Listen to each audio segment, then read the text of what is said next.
On behalf of Smart City, I welcome you all to the third CDE program of this year, 2021. The COVID situation in Kerala is very much high, but still, uh, thanks to Zoom, because we are able to study something in these difficult times. I request Dr. Vidhu. Dr. Vidhu, are you there? Yes, doctor. I request Dr. Vidhu to introduce the speaker. A very good evening to one and all present. It's a pleasure to introduce our speaker for the today's webinar, Dr. Nishi Jayashilan. Dr. Nishi completed her BDS in the year 2009 and MDS in the year 2015 from Yenagoa Dental College, Mangalore. Currently, she is working as an assistant professor at the Yenagoa University and is also a well-known consultant endodontist in Mangalore. Dr. Nishi's core competencies, apart from endodontics, lies in aesthetic and cosmetic dentistry, dental treatment for medically compromised patients, practice management, and has also conducted lectures and demonstrations for undergraduates. Also, she has many publications in her name in both national and international journals. I welcome you, Dr. Nishi, and over to you. Thank you, Dr. Vidhu. The floor is yours, Dr. Nidhi. Thank you.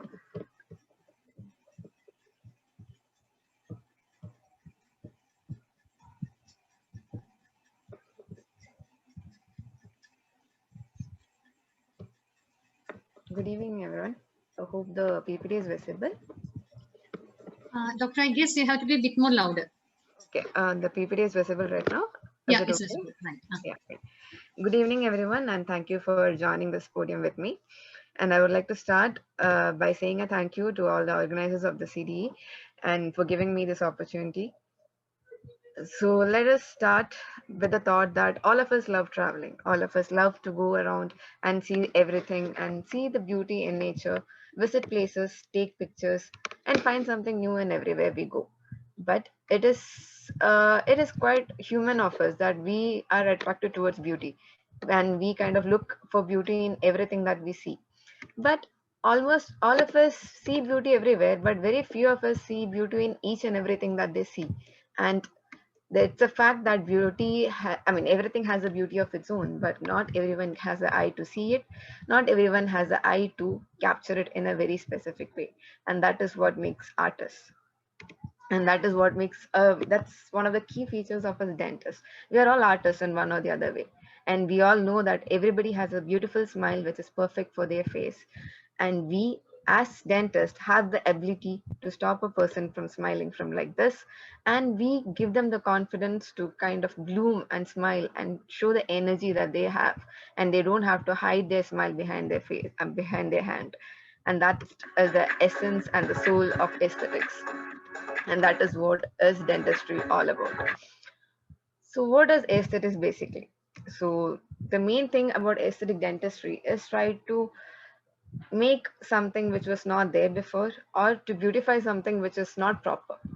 So we are just going to enhance a person's smile, and that is the whole concept of aesthetic dentistry. We are just not focusing on the smile, but as the person as a whole. We will have a lot of patients coming in, and we kind of tend to listen to them half and half. But the main important key when it comes to aesthetic dentistry is listening to your patient. You need to understand what the patient wants. You need to be very clear of what are the patient's expectations, because some of them might just walk into the clinic with highly extreme expectations, which is not possible to deliver. So it is very important for you to understand what is the perception of your patient, because what is your vision may not be what is the patient's vision. So you need to make sure that you understand what exactly the patient is looking for, and more importantly, are you capable enough to deliver it or satisfy the patient's expectations. So whenever we see in any kind of platform, what we see is the commercial. Especially if you walk into a KFC burger, you're gonna see a commercialized burger like this, which looks very delicious. But when you walk in, you might land up getting something like this on the right. So what happens is most of the clinics are into advertising right now. They say they have so much of treatments available, so much of things available. There is a lot of YouTube videos showing up what is there. what can be dentistry, what is the most beautiful outcomes, how are dental treatments done. So there's a lot of advertisements which are there in the social media. So when a patient is walking to you, a patient might just be walking with really high expectations. So whenever a patient is walking in, be very sure that you don't oversell yourself. Don't say that you're the best. Don't say that you can do whatever the patient wants. Instead of that, just tell the patient that, yeah, I understand what you need. I may be able to give that to you. So just kind of say that, okay, I'll give my best. I'll try. And don't give the patient expectation that you're going to give them what, nobody is going to give them. Don't give them that expectation. But when you deliver the best, when you think that you've given the patient the maximum that the patient can look forward to, the patient will be very, very happy. And there are patients who are going to just sit on the chair and this is going to start crying. It's only because they don't expect you to give them more than what they actually expect. So it's always very important for your patients, give them very little expectations, give them very little to look forward to. So whenever you overperform, your expectations are, the patient is like extremely happy, they'll give you another 10-15 patients. A good thing and a bad thing about dentists is that we are always into a patient's mouth. We are always into teeth. All we see is when a patient walks in, you end up taking a brief case history. And the next thing that you do is ask them to open the mouth and then check what is there in the teeth. Is there cavities? Is there periodontitis? Is there missing tooth? Can I place an implant here? That's what our thought process goes. But when it comes to aesthetic dentistry, our focus should not be only on the teeth. We have to kind of balance it with the patient's face. So it's a harmony between the entire face and the tooth. So this is done by a smile designing software. So this software, what it does is it kind of takes a patient's pictures, you just put it into the software, and they're just gonna balance everything out for you. So you're gonna, whatever smile designing lines are there, the same thing can be done on the software. So it makes your life easier. And the plus point of the software is that the patients can see what is happening. Okay, so they can see that your tooth is going to be adjusted in this way. So right now what you're seeing is the tooth are being arranged for the golden proportion. It is matched with the gum line and the smile line of the patient. And then finally it will keep a prosthesis on this, and then the image is shown to the patient. So what happens is the patient has an idea how the treatment is going to be, what are all the treatment procedures that are going to happen in their mouth, and what are the corrections that they are going to go through, and what will be the final outcome. So the patient has a clear picture of what they're going to get at the end of the treatment rather than they don't have a clue. So what happens here is the patient is also benefited. They know what to look forward to. So if any kind of minor corrections are there, you can do it at this point. So this is one of very interesting software currently in the market, which should be in a clinical practice right now. So one of the main features when it comes to aesthetic dentistry, which is probably a nightmare for everybody, is shade selection.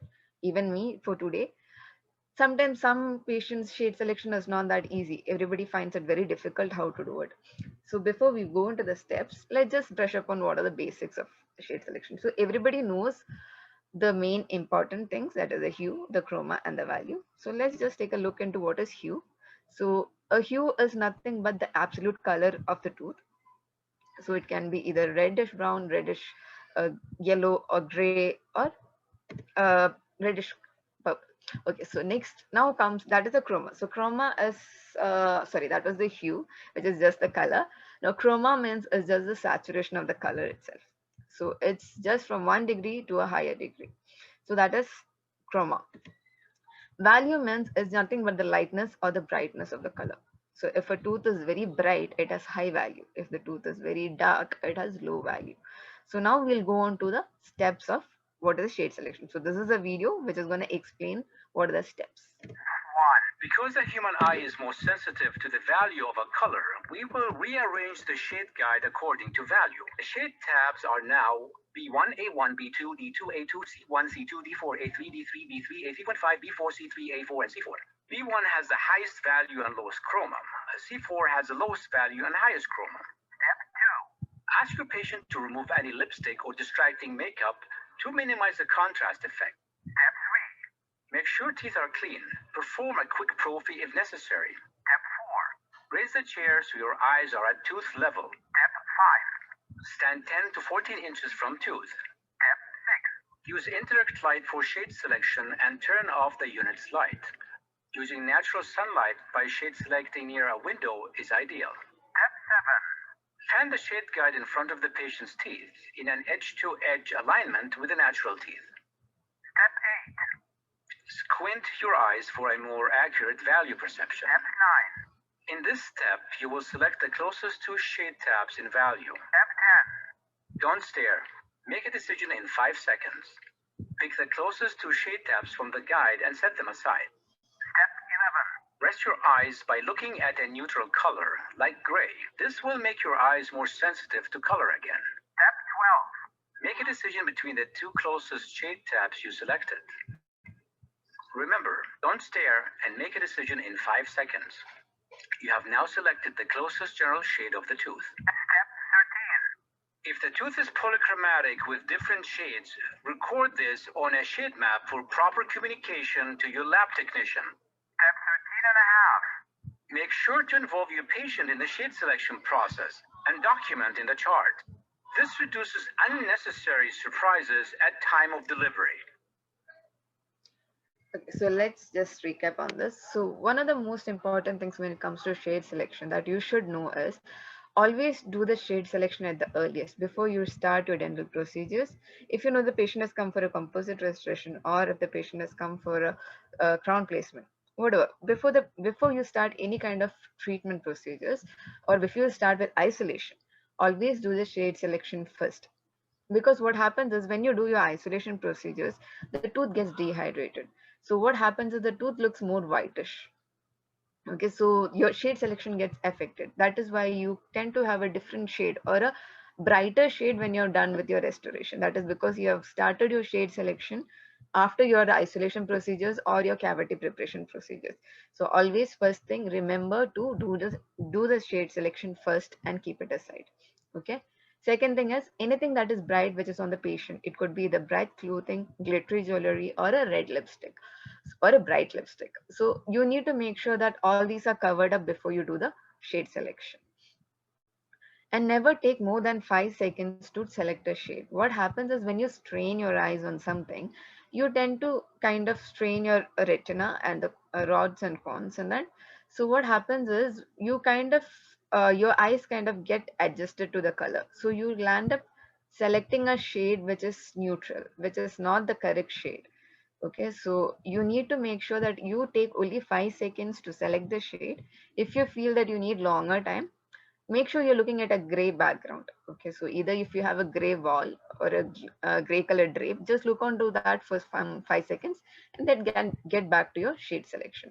These are two important things that you need to know. Okay, so you have a lot of traditional things to do a shade selection. So now if you see this picture, you can see here the morphology is good, the blending is good, everything is good, but the shade selection has gone absolutely wrong. Okay, you can clearly make out where is the shade. Okay, sorry, where is the restoration. So this is the problem with shade selection. You can do everything correct, but if the shade is wrong, your entire restoration can be identified by the patient. It's a different thing. Sometimes the patient cannot identify what is wrong and a dentist can identify, but if the patient can identify what is wrong, it's gonna be something which is which you're gonna kind of kill the patient's confidence to smile. So whenever they go out, they're gonna know that their anterior teeth is discolored, so they don't smile. Okay, so you're stopping a patient from smiling in that way. So how do we do that? To understand this, you need to know that our teeth is polychromatic. It is not a wall or any kind of stationery which is having just a single color. Okay, your tooth is polychromatic, so it has dentin which is giving out the chroma. Okay, now dentin thickness, as all of us know, it is thicker towards the cervical and thinner towards the incisal edge. Now what gives this gradient out? Now if you take enamel out, okay, if you could just take out enamel is something like a faded glass. Okay, so it's just gonna reflect and transmit very little of the color which is emitting from dentin. So the chroma of dentin, okay, that gets reflected out by only the enamel which is on the tooth. This is why the teeth appear darker when when the patient is older. So to select the shade, we have to select in 3 steps. Okay, first thing is for the dentin shade, always select the shade from the cervical end. So the dentin hue, the chroma of the tooth is darker towards the cervical 1/3. Whereas when you're selecting the like the enamel shade, try to select it from the incisal 1/3, where the enamel thickness is much more. If you are not sure if your anterior teeth, if your centrals both are having caries, or if both are discolored, if and you don't know what is the chroma of the tooth, look in for the canine. The canine has the highest chroma.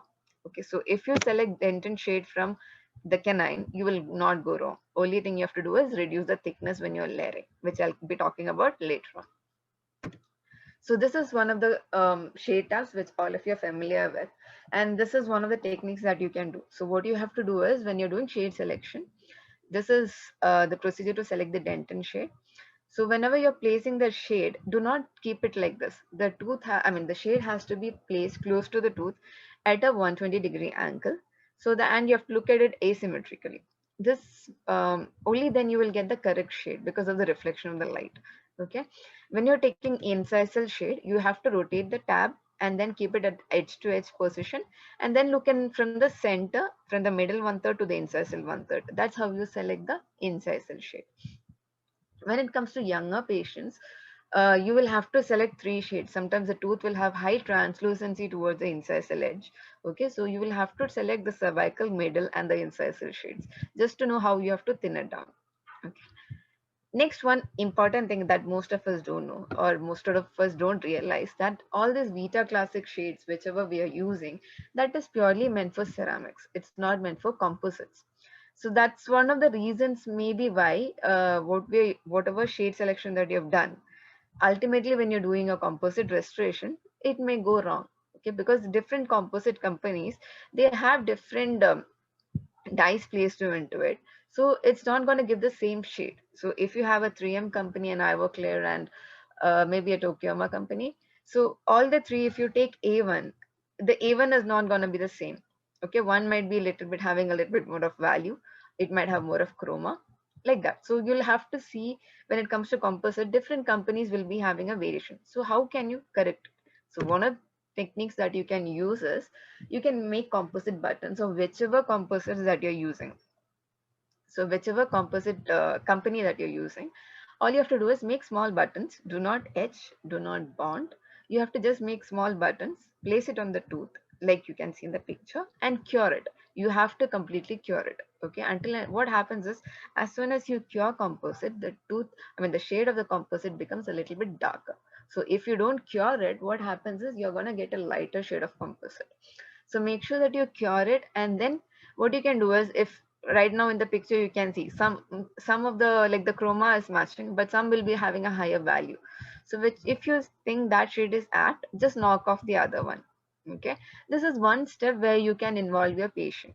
So the patient also gets involved, and the patient will not say that you have selected the wrong shade. Okay, this is one of the techniques. Another thing that you can do is, you can make your own shade tabs. Okay, so you can take a little bit of the composite, make a shade tab of your own, and then use that for selection. But the drawback of that is that the shade tabs tend to get discolored over a period of time. After disinfection, it appears a little bit darker, so you'll have to keep changing it. So this is one of the techniques which is more useful, I feel. Okay, so this is the best thing about if you do the accurate shade selection. So if you see the cervical restorations of the canine and the premolar, you can see that you can actually not make out where is the restoration. It's absolutely blended to the tooth. This is what happens when you do a perfect shade matching. You absolutely cannot make out where is the restoration. This is a canine, which you can see the incisal edge of the canine is actually built up, but you cannot see that there is a restoration there. That is the beauty of doing a perfect shade matching. It takes time. It's not very easy to get the correct shade every time. It takes time and a lot of experience, and you need to kind of figure out what are the techniques that you can use. And the one of the most what do you say, one most technical difficulty that most of us face while doing a composite restoration is masking the demarcation line. Sometimes it's very difficult, because even in nature, sometimes the demarcation line cannot be masked, and that's one of the reasons why we see rainbow. Okay, so if you see this restoration, the build is fine, the shade is somewhat okay, it's actually fine, but you can still see a clear demarcation line. Okay, this is how to correct this. This is one of the challenges that most of us face, that we do a beautiful restoration, our shade matching, everything would be proper, but we can see that line showing out where is the composite, where is the tooth. So one of the techniques that you can use is illusions. Okay, you need to kind of trick the eye. Anything which is straight, okay, your eyes can be easily deceived. So all you have to do is just find out some techniques and tricks to just it, fool your eyes. Okay, so one of the common things that we know is we have to give a bevel for an anterior restoration. Okay, now before in concept was like we used to give a 1 mm bevel and just put composite over it. So when I put just a 1 mm bevel, what happens is there is not sufficient merging happening there, and so you cannot blend the composite properly and the line is clearly visible. Then the concept came that you have to give a 2 mm bevel. So in the picture you can see there is a 2 mm bevel which is given, but here also you can see there is a line. So the problem with our eyes is we can see whatever is a straight line. So the moment you see a straight line, your eyes can kind of perceive it. The light kind of reflects from directly from that light to eyes because of the enamel rods there. So we have to kind of break the line. One technique of that is by using starburst bevels. Okay, so all of you would have seen this comic bubbles, and the margins that you see, these are called as starburst bubbles. Okay, so the margins you have to kind of use the same technique. All you have to do is just give an irregular margin all around and then kind of break the line. This is one of the current techniques that is followed to give. The older technique was to give a scallop bevel. Okay, this is what was commonly taught, that you give a scallop bevel to kind of blend the margins that you can see. But even with this, sometimes the margins are visible. So the starburst bevel is currently accepted. And the next one is the infinity bevel. If you see, if I don't put the arrows, you can't actually make out there is a line. So this is the current concept, and which is a very trending technique right now, is the infinity bevel. So here what they are telling is, whenever you do, either you're giving a scallop bevel, you have given a starburst bevel, whichever bevel that you've given, use a polishing disc or a rubber cup and kind of finish off the margins. Okay, you have to kind of finish it off perfectly, smoothen out all the overhanging enamel rods, and that you cannot see a line there. Okay, if you cannot see a line on the tooth, you cannot see a line after your restoration. It is impossible to see that line. That is the current concept. This is called as the infinite bevel. Okay, next comes the etching procedure.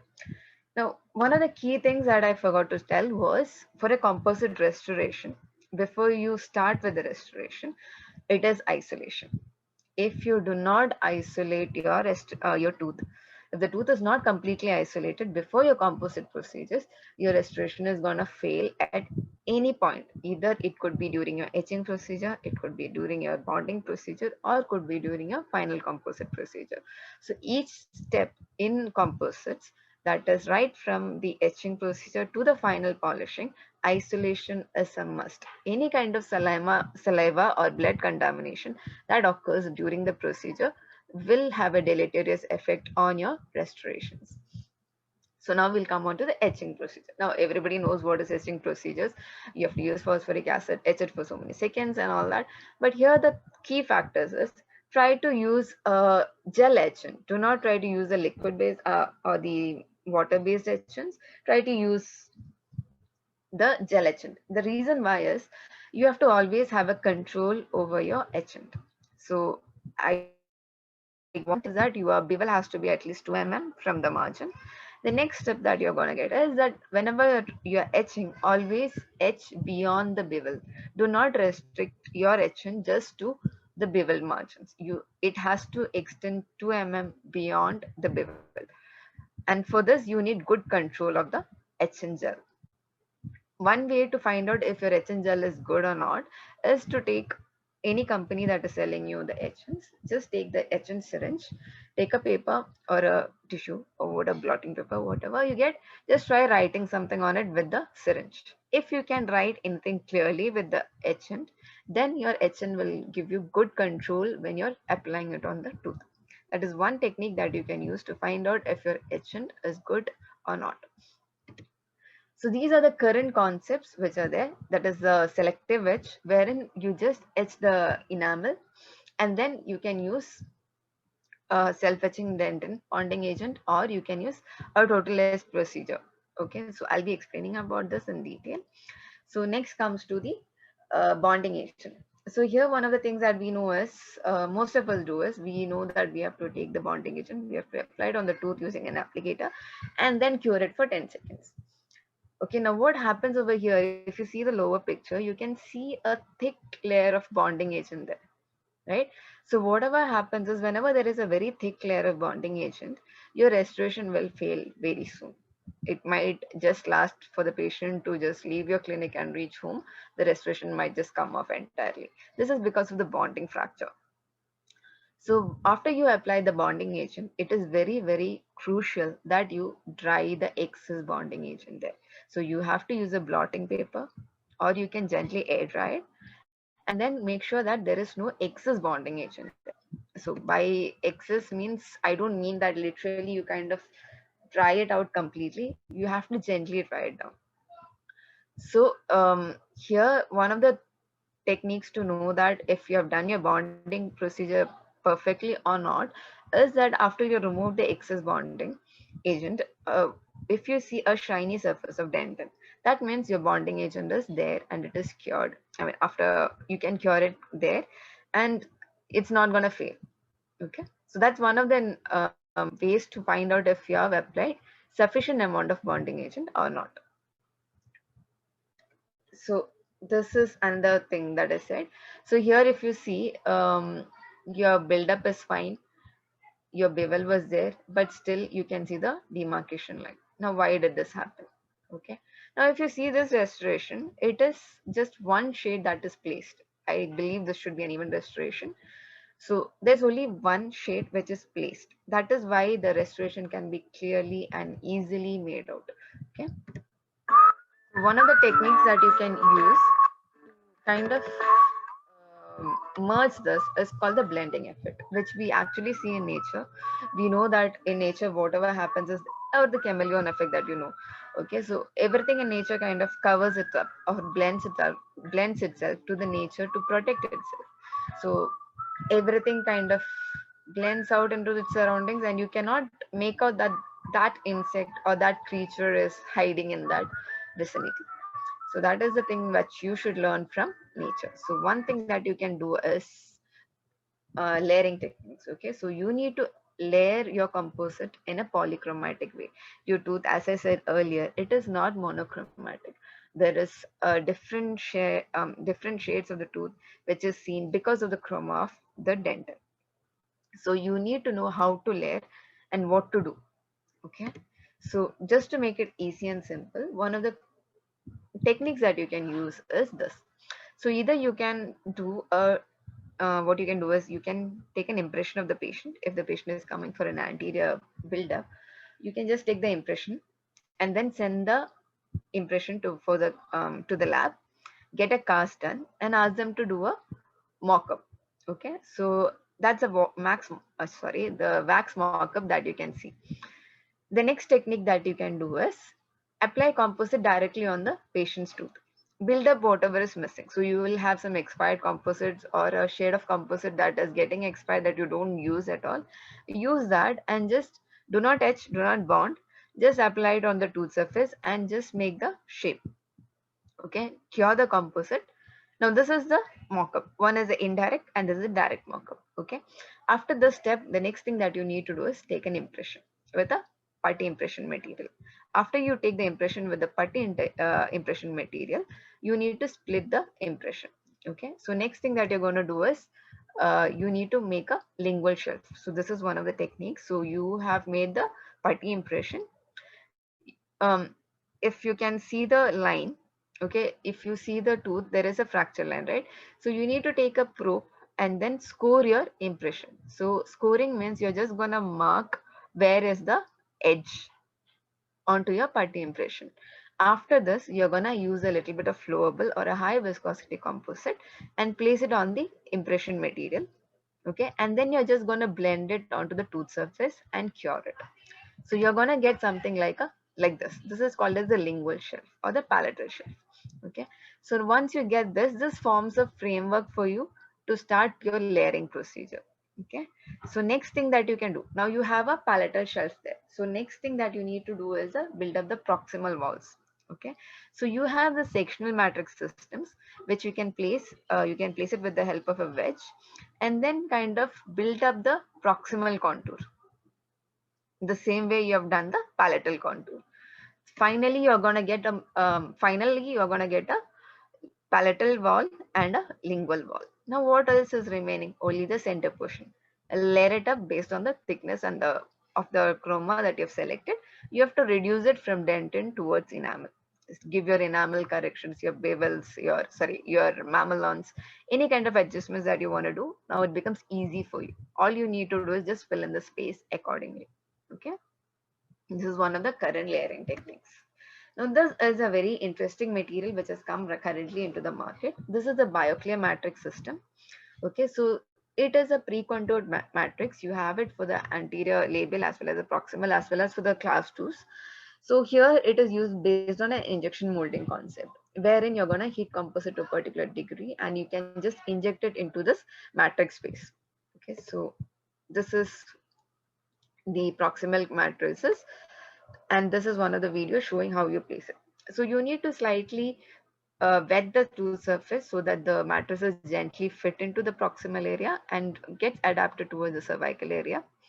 Make sure that you remove all the excess, air dry it, so you can see the cervical blend. You can see how well the matrix is adapted towards the cervical contour of the tooth. Okay, and after this you're gonna apply etchant. This is the gel based etchant that I've been earlier speaking about. Wash it off, dry it, make sure everything is gone. Make sure there is no blue etchant anywhere on the tooth before you apply your bonding agent, because any kind of the blue stain which is there, that will again affect your restoration. Now that was the bonding agent which was placed and dried. Now this is the flowable composite which is placed just at the cervical margins, just to adapt it properly onto the proximal side. Okay, so they are using a brush to kind of blend off and remove any of the excess from the margins. Okay, you can see it's just brushed out, and then you're going to light cure it. So you have the proximal height there. This is stabilized by using a wedge. Again, you can just bond if you have if you feel that you have contaminated somewhere, and then you're just gonna push in the flowable composite into it. After this, just blend it, smoothen it out with your instrument, and just make sure that you have placed it the contacts properly. Light cure it, and then slightly just slide off the matrix, and then finish off your polishing procedures, and that's it. You're done with your proximal, and you can see how beautifully there is no excess of composite material in the cervical area. It's beautifully blended. You can not make out that there is a restoration there, and the margins are so beautiful. This is the BioClear system, and that is the current trend right now, and that's one of the very innovative materials which is very helpful, especially when you're doing a class 2 subgingival restoration. So it's very important that you know what you're doing. You need to go back to your basics, understand the material that you're using, and you need to understand what is the current techniques that are being used. Because right now science is being advanced at a very fast pace. There's a lot of materials. For example, for your bonding agents, there's a lot of bonding agents currently available. And the current concept right now is to use a self-etch adhesive or a universal adhesive. So all your fifth generation and all is only used when it is purely enamel. Okay, so that's one of the techniques that you need to know what is the bonding agent, what is which case to use what. It's very important that you know each and every technique. You need to know where to apply it and where not to apply it. More importantly, you need to keep a track of what are the current trends that is happening. And one of the things that a lot of things are currently redefining aesthetic procedures. This is one of the things which is called as Edelweiss veneer. So here this is a laser sintered and vitrified composite veneers. These are not ceramic, but this helps a patient. The patient just walks in. You can just do a minimum prep, place it on the patient's tooth, apply whatever shade that you have selected for the patient, apply that shade on the veneer, place it, cure it, done. The patient can just walk off. Okay, it lasts for a very, very long time. Okay, this is one of the techniques. Next thing what we do is when we see these kind of white spot lesions, our usual procedure is to either do a prep. Okay, you kind of prep it and then you kind of have to go in for a composite layering there. Okay, so is that what you can do, or is there any other technique? So there is another technique which is called as icon, which is currently useful for these white spot lesions as well as these enamel caries, or which is just touch the DJ. You do not have to drill through a healthy tooth structure just to fill the small lesions. Okay, there is a material available right now which is called as icon. It is a resin infiltration technique which is used for this. So basically what they do is they have hydrochloric acid. They just etch the tooth surface and they just open up the pores which is in the enamel. And then it has two tips, the surface tips and the interproximal tips. This is one of the cases which we done. This is the hydrofluoric acid which is applied. After this, there is a dehydration procedure which is done. You have the habit of dehydrating a tooth, right? So here we are dehydrating it more. That is removing all the moisture from the enamel rods by using ethanol. So what happens is the entire tooth gets dehydrated, the enamel gets dehydrated. So when you apply a resin, it just gets pulled in by capillary action.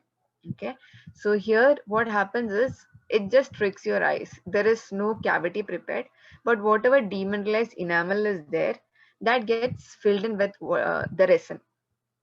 Okay, so this is one of the techniques. So here is a case which is done. That is, there is a white spots lesion which you can see on the anterior tooth.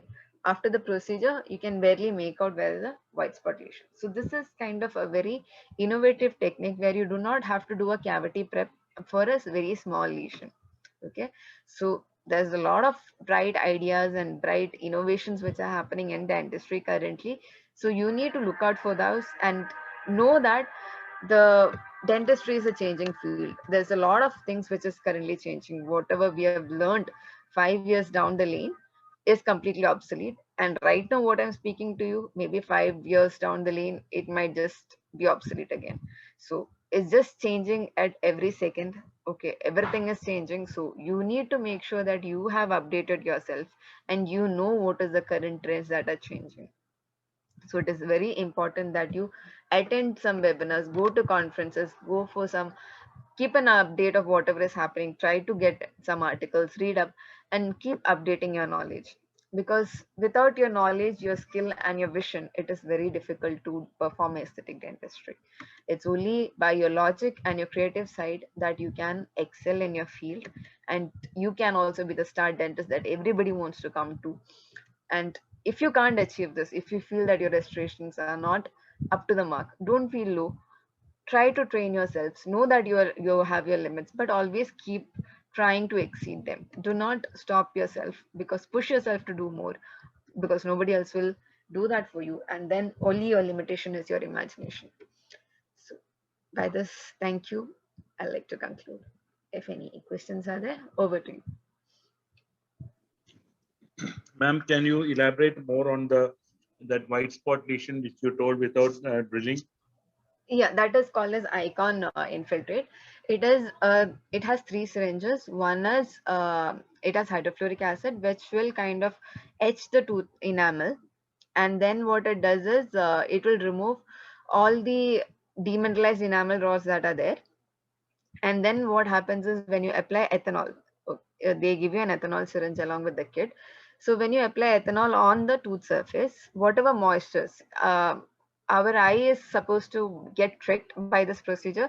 So what happens is when you apply ethanol on the enamel rods, all the moisture gets evaporated with the alcohol. So the pores kind of open up.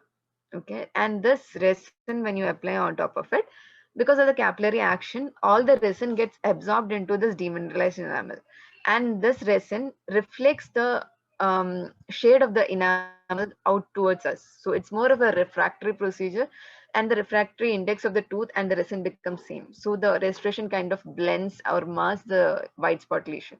This can be used for the initial class 2 caries also, because it's a composite restoration. Chances of it fail, like a secondary caries happening, is lesser when you just stop it at the enamel stage. Was that clear? Yeah, ma'am. Thank you. Yeah.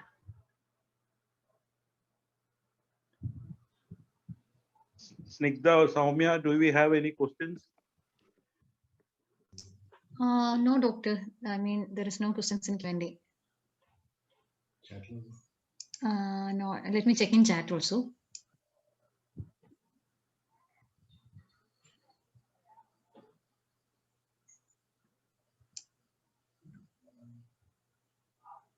Dr. Jacob Phillips has said love the icon technique. Okay. Other than that, there is no queries. Ma'am, one more thing. Can you please specify which company is coming out with the icon technique? It's DMG.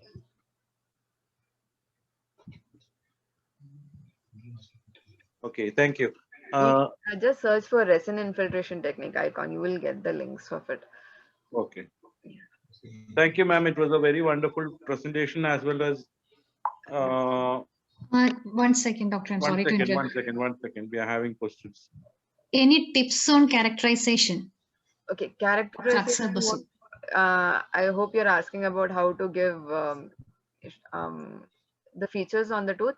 That is like you have vertical and longitudinal lines on the tooth. I hope you're asking about that. It's basically when you're doing a restoration, to kind of give the naturality, you need to add features onto it. That is, you need to give mamelon kind of things. You need to give horizontal lines. So before you do all this, you need to know what is there on the tooth. So do not try to give things which are not there on the patient's tooth. So some patients will have absolutely nothing. It's just a polychromatic tooth in case of an elder patient. So in those patients, do not try to give any characterization that is there. If you give, it will look very awkward. Okay, characterization is given only for younger patients. So you can use your finishing burrs to kind of give striations there. That is some longitudinal lines or horizontal lines, just to mimic the striations. You can, only thing that you need to focus on is the line angles. When you're doing any restorations, there is a line angle which will reflect the light from the patient's tooth towards our eyes. Okay, so you, before you start the treatment, you need to kind of figure out where are the lines. So make sure those lines are perfect. Then as mamelons, which you can give by using polishing cones. So just keep it at the incisal edge and just slide them in towards the middle third. So if you just slightly do it, you will get the mamelation. Yeah, for polishing. I kind of prefer the 3M ka soft flex discs. I just go the same sequence, like from the coarse to the fine. And then I use the, sorry, hello. Yeah, so one is the 3M ka soft flex disc. Then you can use anything which is polishing, like you can use, there is something called a spiral that's like a V. That if you use, you get really good finish. So you can go for these two, which are there. The other, actually finishing polishing is an entire like a full like half an hour presentation actually.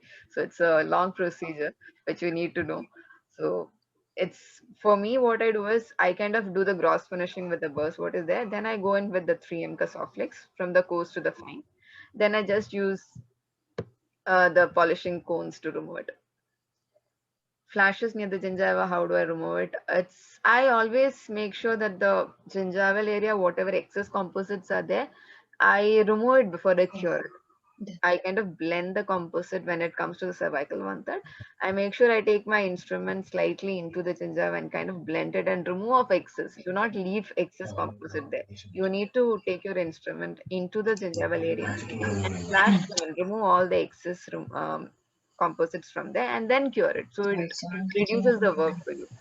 One technique that you can use is use a number 12 burr to number 12 blade to kind of remove the excess flash over there, and then maybe probably just use a disc or a cone to just smoothen out the gingival margin. But place a retraction cord before you do all this. Otherwise, you're gonna tear the gingiva. Yeah, sure, definitely. Doctor, which all softwares can be used for smile designing? The currently accepted one is a DST software. That is that's one of the currently and most reliable ones which are used of. I'm not sure of the other softwares, but that's one of the currently accepted ones in the market.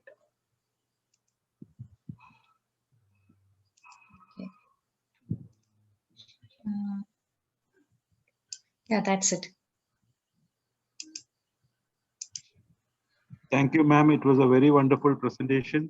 Thank you. I thank you from the bottom of my heart. Yeah, thank you. As the secretary of the Smart City branch, it was a very good presentation. Many people are even asking for polishing techniques. Thank you, ma'am. Yeah, sure.